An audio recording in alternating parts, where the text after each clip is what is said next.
And then you're all set, I smiled. The young woman looked at me, hopefulness mixed with skepticism in her eyes. You sure it'll work? She asked. It has never failed before. Just leave it near his bed, preferably under it, but make sure it's somewhere he won't look. Soon enough, he'll make up his mind. I smiled and handed her the jar. The grayish substance squelched around in it, and the lid was sealed with black wax. And the payment. Take your time. Okay, thank you, I mean it, she said as she put on her coat and started walking towards the front door. I know, I smiled. I watched her walk down the small path leading towards the town, the darkness making it harder and harder to see her. I don't mind helping out in situations like these, but I can't say that I enjoy it either. It feels unnecessary. I think a lot of human agony is solvable through communication. However, a witch has got to make a living, right? The night grew darker, my house chillier, and just as I lit a flame in my fireplace, I heard 3 knocks on my door. Not something I expected, yet nothing that surprised me. Many clients come to me without making an appointment. The door is unlocked, I said loudly. 3 more knocks. It could be that they were unable to hear me, but that is rare. Most likely, it was someone who needed to be invited inside. Come in, I said, hastily stuffing a bundle of sage into my pocket. The door opened, and in the doorway stood a young man. His features were incredibly bland, and reminded me of a sketch you might see in a human anatomy reference book for artists. Beautiful yet unbearably generic. His hair was dripping wet. It wasn't raining. Can I help you? I inquired. He looked at me, a sad smile on his mouth. I'm lost. Well, where are you going? He shook his head. Not going, looking. Water was dripping from his hair onto my wooden floor, and I gently escorted him towards a chair near the fireplace. I positioned myself right across from him, studying his face more closely. What are you looking for then? My wife, my daughter, I can't find them. His eyes turned pleading. Please, will you help me find them? A lost soul? I wasn't sure yet. I keep a log of all my encounters, and I've gotten plenty of those visitors before. Usually they need help realizing they're dead. The wet hair could indicate some sort of drowning accident, maybe involving his family. Maybe he. There was an accident. He looked at me, still smiling faintly. Were your wife and daughter in the accident? I asked. He nodded, his pleading gaze turning towards the ground. Please, will you come help look for them? His eyes shot up at me, still pleading. Somehow the gaze seemed even more intense now. Where have you looked for them? His eyes flashed. His sad smile trembled. I can't find them. Come with me, help me look for them. The lights flickered. Instinctively, I reached into my pocket and my hand grabbed the sage. Where would we go to look for them? I inquired. A tear fell down his cheek, but his eyes still impaled me, and I could see the desperation in his smile as he tried to keep his composure. Please, I need you to come with me. He reached out his hand and the lights flickered again. Come with me, please, come with me. The desperation grew in his voice. His now bloodshot eyes stared right through me. And for the first time I realized there was something different about his face. It was elongated somehow, skinnier. His eyes were sunken into his skull. His mouth was bigger, and his smile now stretched across his face. My fingers tightened around the bundle in my pocket. Please, Vera, come with me. The voice was now coming from all around me. The man trembled. I threw the sage into the fireplace. "Get out!" I yelled. The burnt smell of the sage filled the room. The voice screamed. The man's jaw unhinged and he grew taller as he sat there. His eyes sunk deeper into his skull, before completely vanishing. His body was now long and skinny, his fingers bony. The lights went out. I could barely make him out in the light from the fireplace. Slowly, he got up from the chair and struggled towards the door, the long limbs seemingly making it awkward for him. "You should have come, Vera," he whispered in a raspy voice before he stepped into the darkness. The lights returned. I took a deep breath and started mopping up the water on my floor. Where did he want to take me? It is evident that he needed me to come for some reason, but I couldn't figure out why. After reading through my journal, I realized two things. One, never has a lost soul needed to be invited in before, so I'm not sure what creature I was dealing with last night. It is definitely not one I've encountered before. Two, he called me by my name, which I never told him, which I never tell any of these creatures. I might need to lay low for the time being. I told you yesterday about a strange visitor at my door. I want to thank you for your advice and thoughtful remarks yesterday, but please do not worry about me. I also want to address a point that came up. Why did I welcome the creature into my home? Well, I think humans can be way too quick to pass judgment onto anything non-human. I do believe evil exists, but more strongly, I believe that non-human does not equal evil. It is human instinct to relate every observation to human behavior, etiquette, view on life. When it does not match up, judgment is passed, fear is created. This is frankly unfair.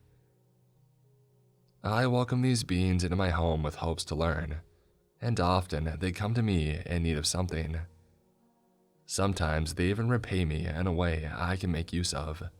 While this is not my motive for welcoming them, it is an added bonus. Life as a witch can be tricky nowadays. That being said, I got a bad feeling from this particular visitor. I needed to know what I had gotten myself into.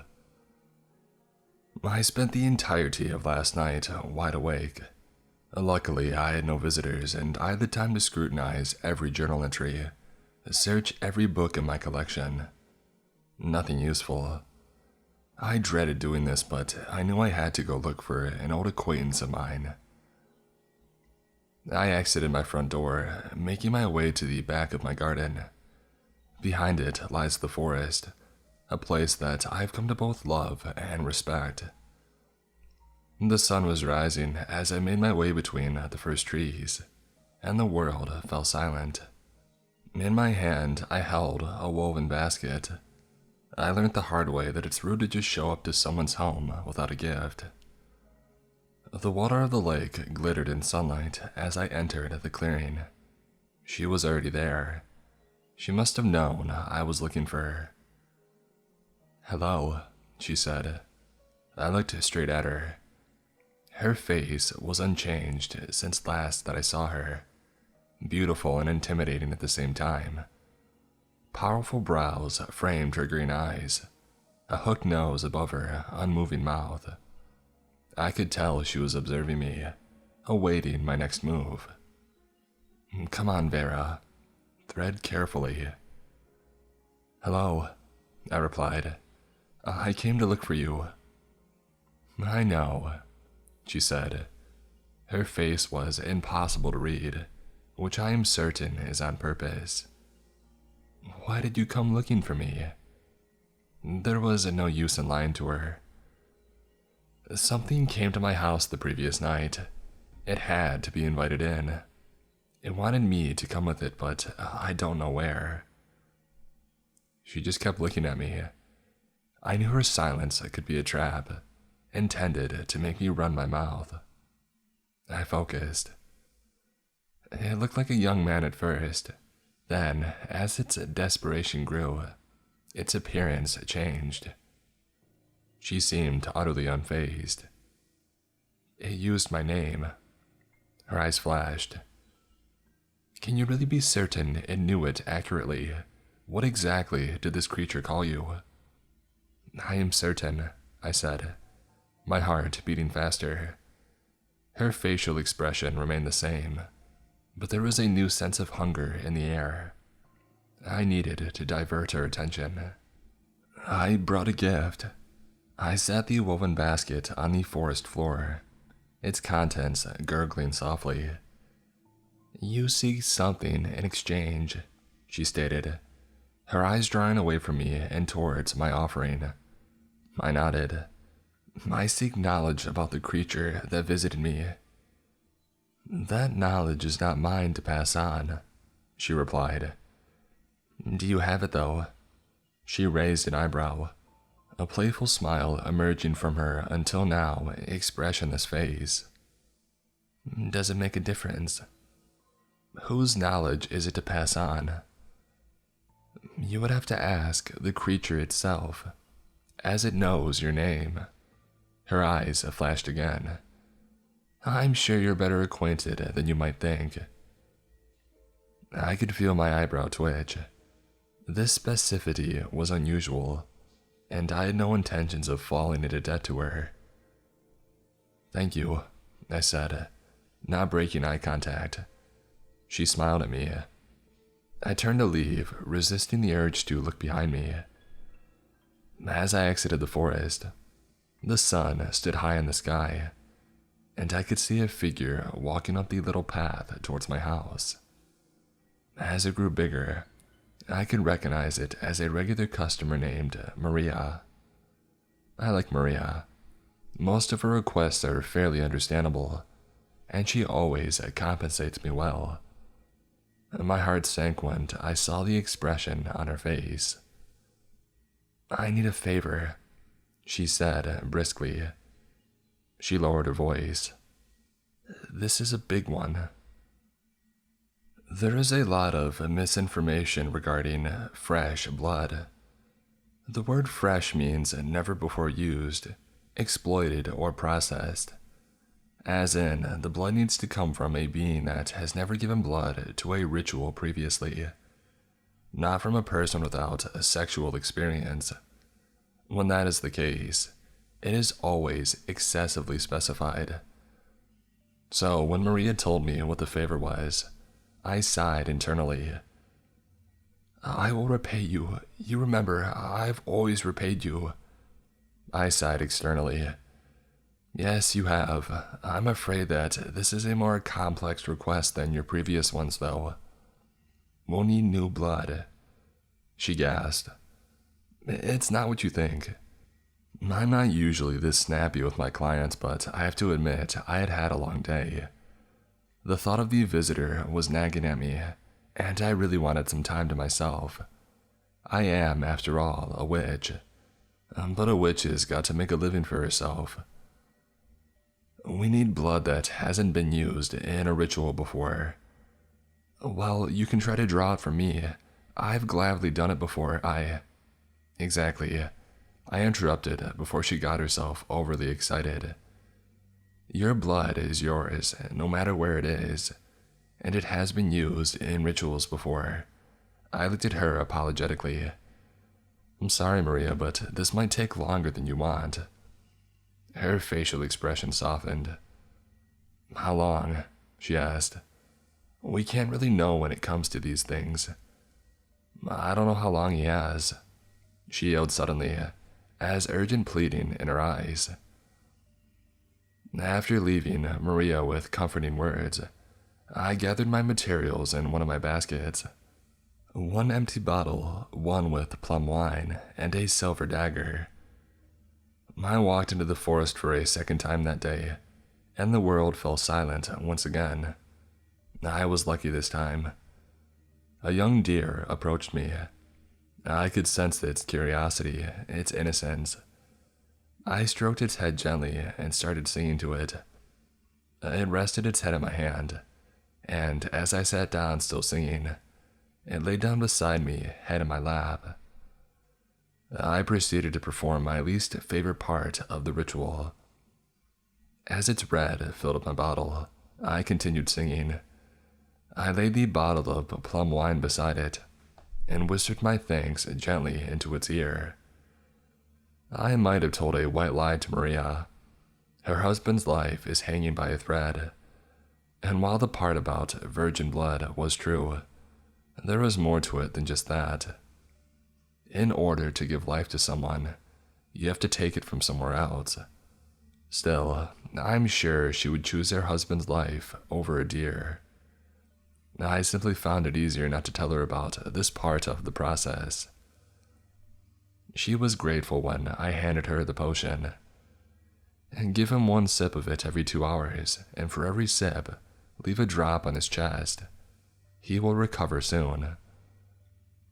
As she walked away with a cascade of thanks and promises of payment, I couldn't help but feel the sting in my chest. Was this really necessary? Time might have healed him. Another human's impatience leading to another possibly unnecessary life taken. I shook it off. I did help her. I thanked the deer. I brought an offering. Everything was done correctly. I spent the evening by my fireplace, drinking tea and reading over my journal again. The woman of the forest told me I must know this mysterious entity better than I think.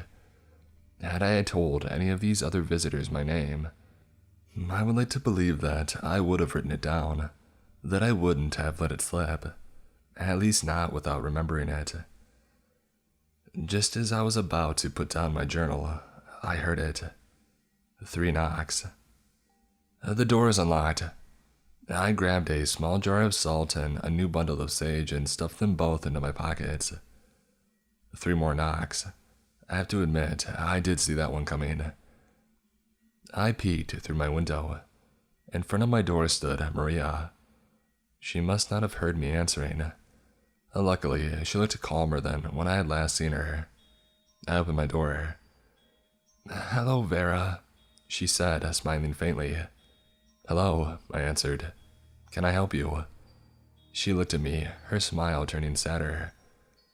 "My husband isn't feeling any better," she said. "What do you mean?" "He's coughing even worse now. I can barely make contact with him." "That's strange," I said. "Did you do as I told you?" Her lip trembled. "Will you please come see him?" My blood froze. "Where is he?" "Please, come see him," she pleaded. "You have to help me, please." Her voice echoed through my house. I reached for the salt in my pocket.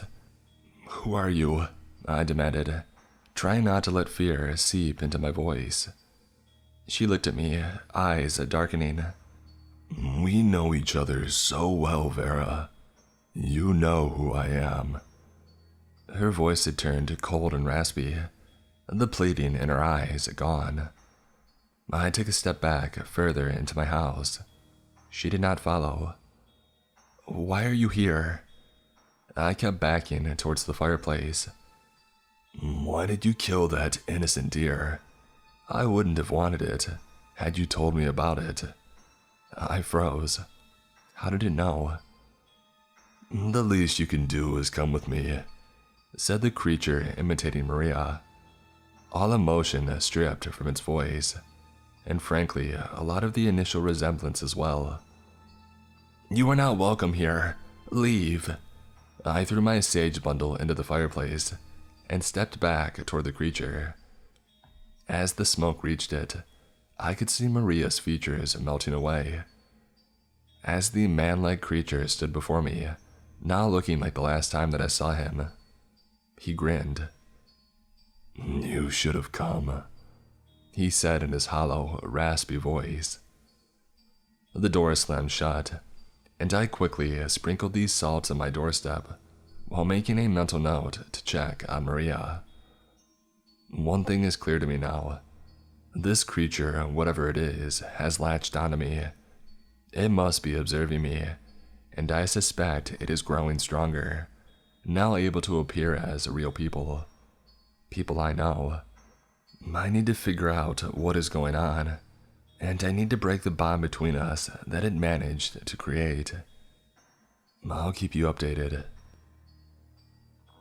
About a week ago, a man knocked on my door late at night.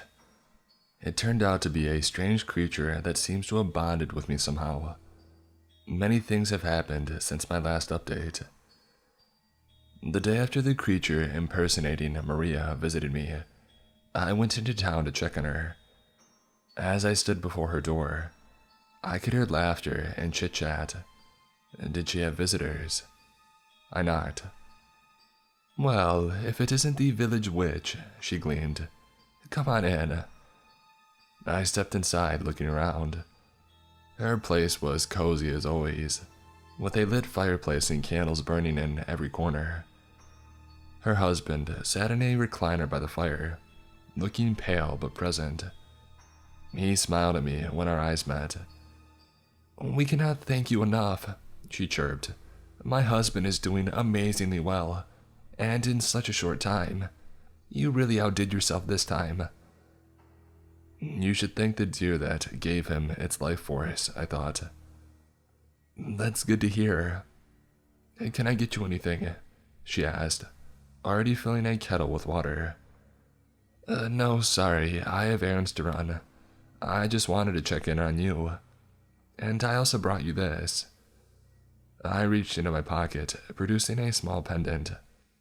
A drop of glass filled with salt and incantations hung from a silver chain. If the creature could impersonate her, it may have been in contact with her, and I couldn't have that on my conscience. "It's for a speedier recovery," I lied. "On the house." She looked at me with wide eyes. Thank you so much. I don't know how to thank you. I'm sure you know with our whole situation, we're not in a place to pay you properly yet. I know," I interrupted. "These things take time and I trust you. Just focus on your husband for the time being." I smiled, a lump forming in my chest. Was I charging too much? No, I thought to myself. They agreed to it and I need to make a living. As I left Maria's house, my heart did feel a little lighter. Her husband was doing well. I needed to trust myself. My magic always works, and this creature will not trick me into doubting that. Now, it was time to get to work. I locked myself in my house for days, not taking any visitors. I spent every day researching creatures that I have not yet had experiences with, trying to find any resemblance to my reoccurring visitor. Every evening, I cast protective spells, burned sage, and sprinkled salt in front of my door. And it seemed to work. I was adamant on not letting it in again until I figured something out. And luckily, during these past nights, it never knocked. Until last night. I was laying in bed reading, feeling sleep lingering in the back of my head.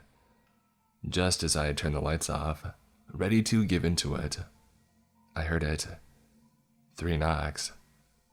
I irrationally held my breath, and my room was pitch black. 3 more knocks. Louder this time. It must have been able to sense that I was there, but something in me just wanted to pretend that I wasn't. I had no desire to turn the lights on and face the situation. I knew that I had to, though. 3 more knocks, and now banging. I could feel its anger and desperation fill my home. I turned the lights on, got out of bed, and threw on my clothes from the day before. My door clicked. I froze. Footsteps were making their way up the stairs towards my room. I stared at the bedroom door as they drew closer. 3 knocks. "Hello?" Maria's voice sounded through my room.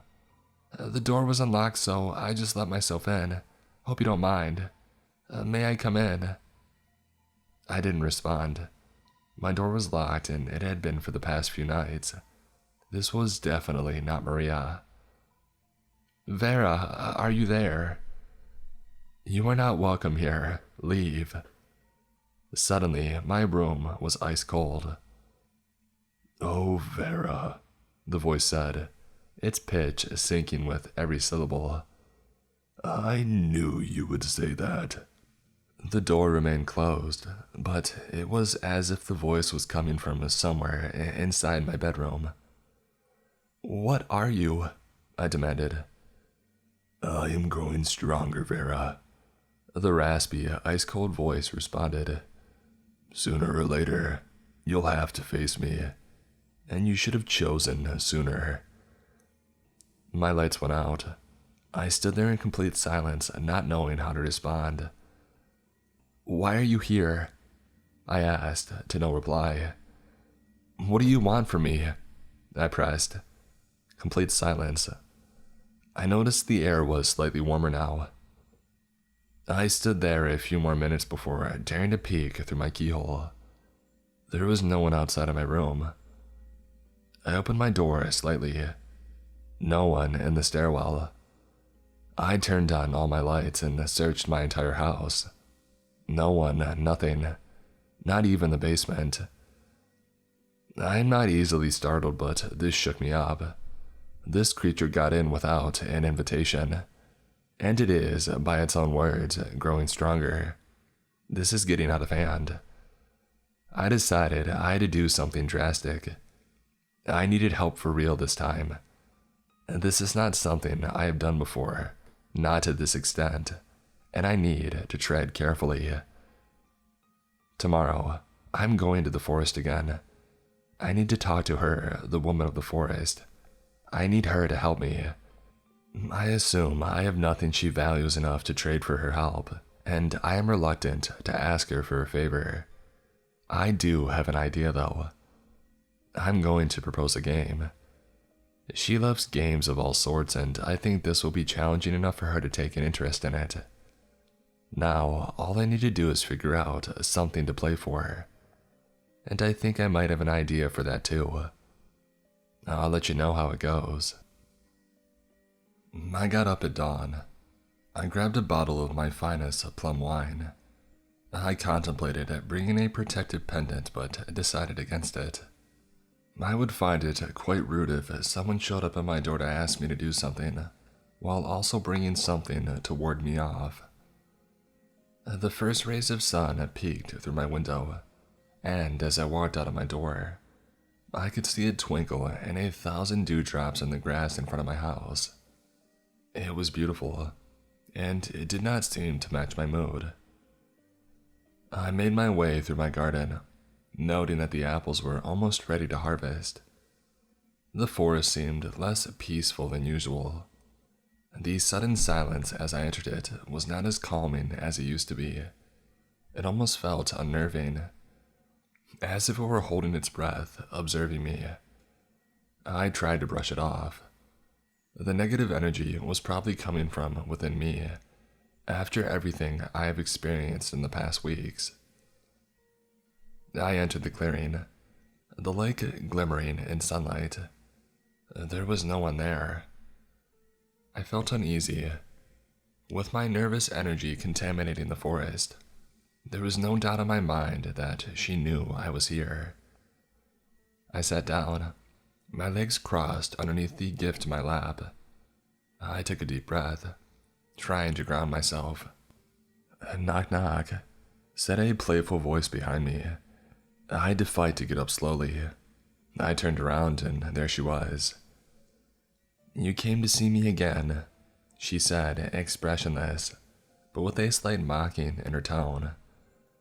Yes, I brought a gift. I laid the bottle in front of her. Not as decadent as last time.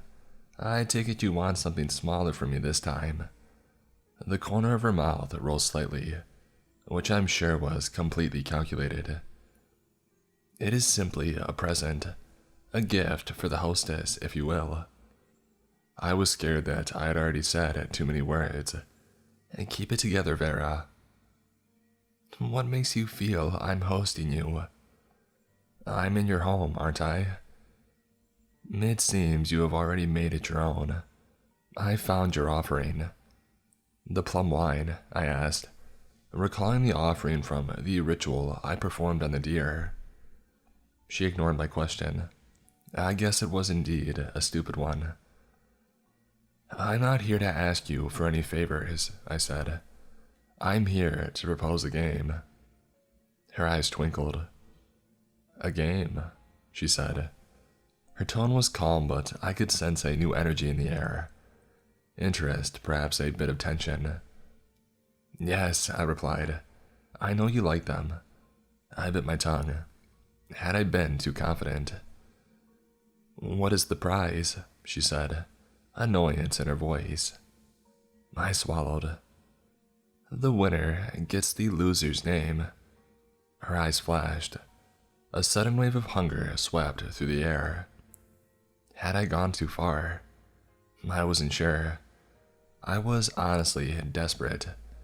Besides, I wasn't even sure she would be able to ward it off. It didn't seem like it feared anything, and I was starting to think that it was smarter than I was, that it was tricking me. What is this game, then? She interrupted my train of thought. You know the creature that visited me? If you can ward it off, you win. If you can't, I win. She looked at me. Her eye twitched and her mouth twitched. And then she started laughing. I had never heard her laugh like this before. It was raw laughter. It seemed purely joyful. Oh, you poor soul. You really haven't figured it out yet. She managed to get it out. Figured out what? I yelled.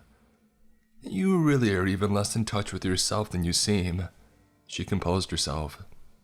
It is rude to propose a challenge with such a great prize, only to reveal that the challenge itself is pointless. I cannot get rid of it for you, but since you gave me such a good laugh, I'll try to forget about it.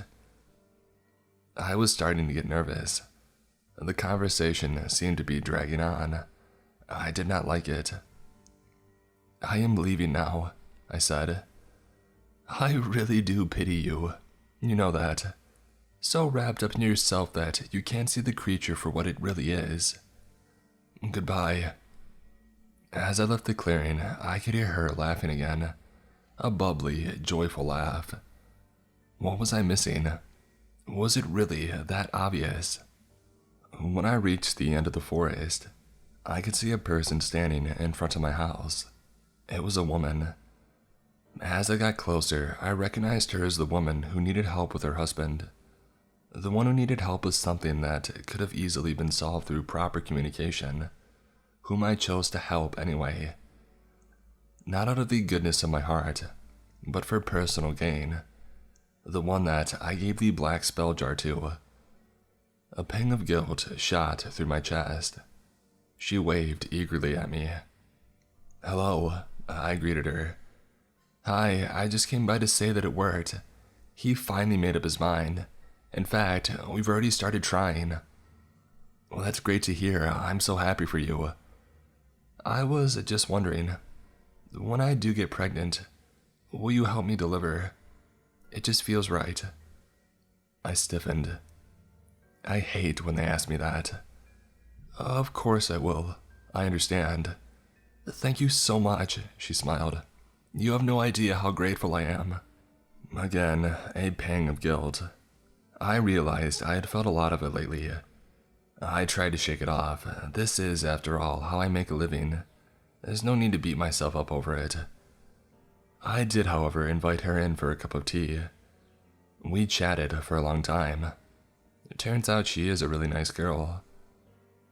We sat in my chairs by the fireplace while she shared her thoughts and feelings, and for once, it didn't invoke my annoyance. The human arrogance that I have talked about before, I couldn't see it in her. It was truly humbling. A face appeared in the window behind her. I jumped. She spun around confused. Her own face was looking directly at me from behind the window. Don't take my baby, it said. The voice was muffled but intelligible. Did something scare you? She said from the chair. I looked at her confused. Well, in the window. She turned around and looked directly at her own face, and then she looked back at me, unfazed. Must have been a bird or something. Her face grinned at me in the window, a hollow, malevolent grin. I looked back at the woman in the chair. She couldn't see it. Well, she yawned, it's getting late and I better head back home. Before I could protest, she had grabbed her coat and opened the front door. I shot another look at the window, but the face was gone. Thanks for the tea and thanks for everything, she smiled. No problem at all, I smiled back, hiding my own worry. She closed the door behind her and I locked it quickly. She had looked directly at the face, her own face, and she hadn't seen it, hadn't heard her own voice asking me not to take her baby. After that night, I began reading up on something. Manifestations. I think I'm getting somewhere now. I'll keep you posted. I seem to have been a little too confident in my abilities as a witch, because when I started reading about manifestations, I realized just how much I didn't know about them. Quite frankly, I've just thought of them as manifesting feelings, events, intentions. You probably heard all of that before. What I did not realize until now is just how evil and uncontrollable they can be. Here's what I know. The creature is a manifestation, my manifestation, and the reason it is so strong must be because I didn't intend to manifest it. With every thought and feeling that I repressed, it was fed. I visited the woman of the forest just after my last post. It was reckless of me, coming to her home with a scared and uncertain energy, but I didn't feel like I had a choice. When I entered the clearing, she was already there. I see you figured it out, she smirked. Her voice was as calm as ever, but I could sense a maliciousness in her eyes. I think so, I replied, and I think you know what I'm about to say. Enlighten me. Our deal. I am out. I don't want to keep doing this. You know how much you'll lose, right? Suddenly, the familiar sense of hunger in the air. I'm done exploiting those who come to me for help. The price is too high. But they agreed to do it, no? Yes, they do, but I don't, not anymore. Pity, she smirked. You know, there is a way for you to keep everything. And what is that? Your name. Dear reader, you have to understand. I wanted it so bad. My connection to the forest, my right to harvest it, my right to reap its powers. I'll think about it. Don't think too long. I walked away and the forest was more silent than ever, but I had errands to run. First stop, the woman who came to me the first night, whose husband I helped convince to have children. Oh, hello. She smiled at me as she opened the door. Hello, I smiled back. This will be quick, I just wanted to let you know about our deal. The payment? The payment, yes. Consider it even. Keep your firstborn. Her eyes widened. What? I could hear a sense of relief in her voice. It was, I hesitated. It was simply a test. A test to see how much you wanted it. I had to know that your heart and soul were into it before I could help you. She hugged me, a long warm hug of relief. When she pulled back, tears were streaming down her face. Will you still help me deliver it? I was taken aback. Of course I will. I had the experience after all. After saying our goodbyes, I walked further down the street. Second stop, Maria. How's your husband? I asked, sitting in her living room with a cup of tea. He's doing so well. Just now he's at the pub with a few of his friends. I suspect he'll be back to his old self in just a couple of days. That's great to hear, I smiled. And the payment, I assure you, as soon as he's fully back. You don't owe me anything, I interrupted her, Have children, don't have children, I don't care. I won't take anything from you. Tears formed in her eyes. Are you being serious? Completely and utterly, I assured her. I cannot thank you enough. How will I ever repay you? Don't. It was my pleasure. Maria and I talked for a long time. I think I might actually start considering her my friend. I've never been one to have friends, for reasons that, after reading this, are probably obvious to you. Third stop, Mrs. Burrowford. She lived with her daughter just outside the village. It was already dark outside, and I struggled to see as I made my way towards her house on an overgrown path. After her husband disappeared last winter, we only ever see her on our weekly trip to the grocery store. It's a sad story, really. We used to be quite close when I was still a very young witch. I was inexperienced back then, naive. After these past months, I suspect not much has changed in that regard. She peeked out the window before opening the door slowly. "Vera," she said. I jolted. I forgot about that. I guess I am a little less naive nowadays after all. I give you my name away to just about everyone. "Hello, may I come in?" She hesitated, but opened the door a little wider, gesturing for me to step inside. The house was a mess. Empty bottles were everywhere. I didn't know that she drank, but seeing her house in this state, it was evident. Or maybe it was her daughter. "Mrs. Burrowford." "Call me Ethel," she said quietly. "Ethel, I have something that I need to tell you. It's about your husband." I told her about the night by the river, how I was in a hurry and had somewhere to be, but I thought I could see a figure walking alongside the river, how the figure slipped and fell, how the body whirled past me, taken by the river that seemed so strong suddenly, so hungry, how I could see a male face in the water, but couldn't make out any features. I did not tell her that I was there to meet the woman of the forest. She rarely wanders out of the forest, but when she does, she is by the river. She keeps close to water. I did not tell her that the reason for keeping quiet was to protect the woman of the forest. There is no doubt in my mind. The river is never that wild, and it hadn't snowed or rained in weeks. This was no ordinary accident. I thought it best to leave out that part. I don't know how I expected her to react, but she simply smiled. "I know," she said. "You know." "I know he is dead, Vera. There's no way for him to be alive at this point. I just thought that it might help." "Closure, yeah, that's no good to me. You know what might help? Tell me. If people hadn't been so dang quiet about it, my whole life shattered when he disappeared. But the thing is, it shattered slowly, and when 2 months had passed, everyone else was over it, except for me and Anne. We weren't even finished shattering." Empathy for this poor woman flushed over me. "And when I was still grieving, people started losing interest in me. I lost all my friends." Her eyes dug into mine. "I lost you, just for starters. I thought you wanted to be alone." She laughed. "I thought so too, but that's not what I needed. Not Anne either. She started drinking, you know.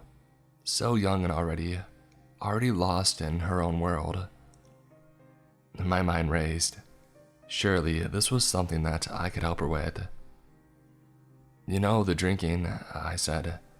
"I can help her with that. And cleaning the house, I can help you with that too." "It's a little too late now, Vera. I want to, please let me try. I owe you that much." I finally convinced her to let me come over once a week. It's been going really well. Of course, the cleaning was done pretty quickly, but that's not really why I wanted to come here. She needed a friend. I guess I needed friends too, even though I didn't realize it. After I left, I could feel a giant weight lift off my shoulders. I hoped this was enough to weaken the manifestation. I couldn't be sure though. It was getting late and I had one huge thing to think about. The visitor didn't show up that night, to my huge relief. The next morning, it was my time for my forced stop, the forest. She wasn't there when I had arrived. I sat down by the lake, looking around. Maybe she wasn't in the mood for visitors. I decided to wait. If she didn't want to show up, I would just be back the next day, and the next. I waited for what seemed like hours. It probably wasn't. Time behaves strangely by this clearing. By most clearings, really. I encourage you to experience it for yourself. I got up and turned around, and there she was, right behind me. "You startled me," I said, regretting it immediately. "Why are you here?" she said. Her voice was ice cold, making the hairs on my arms rise. "About my name," I said. "Yes," her eyes flashed. "I won't give it to you," I said, "but could I give you someone else's?" She laughed, first quietly and then maniacally. "You really are an evil little witch, aren't you?" She grinned. I ignored her. I was thinking, if someone doesn't like their name, if they feel like they are held back by it, if they truly feel like they are someone else, being held back by their old name, it will kill their old self. It will make people forget who they were, what their name was, she laughed. Then that's what I can give you. Their old names, their old identities. Would that be enough? She was calm suddenly. For now, you keep your freedom of the forest and I get the names. I give her one of my hair strands as a token of our deal. It is custom for her kind. I suppose I could use our deal for the wrong purposes. It wouldn't be the first time. However, I know of quite a few souls who would like nothing more than to never be called by their dead name ever again. Who will lose nothing from their family forgetting who they thought they were when they were born. I suppose it is a human thing, to be placed in a box and able to escape it. I'll help these people. I don't think the woman of the forest was able to understand that. Her ways are quite different from a human's. So, for the past month, this is what I've been doing. Collecting old names, relieving people from their troubled past. My clients rarely return, which I choose to see as a positive thing. I help them permanently, for real. And the visitor, the manifestation of my guilt, hasn't returned either. Final stop. Making this post. I feel like I've been lying to you. In your support of me, in your endless encouragement to help me figure out what was going on, my conscience grew worse. Here you were, supporting a witch who did whatever she wanted, under the pretense of helping, of making a living for herself. If it isn't fair to you, and in hopes of removing this evil manifestation completely, I had to tell you the whole truth.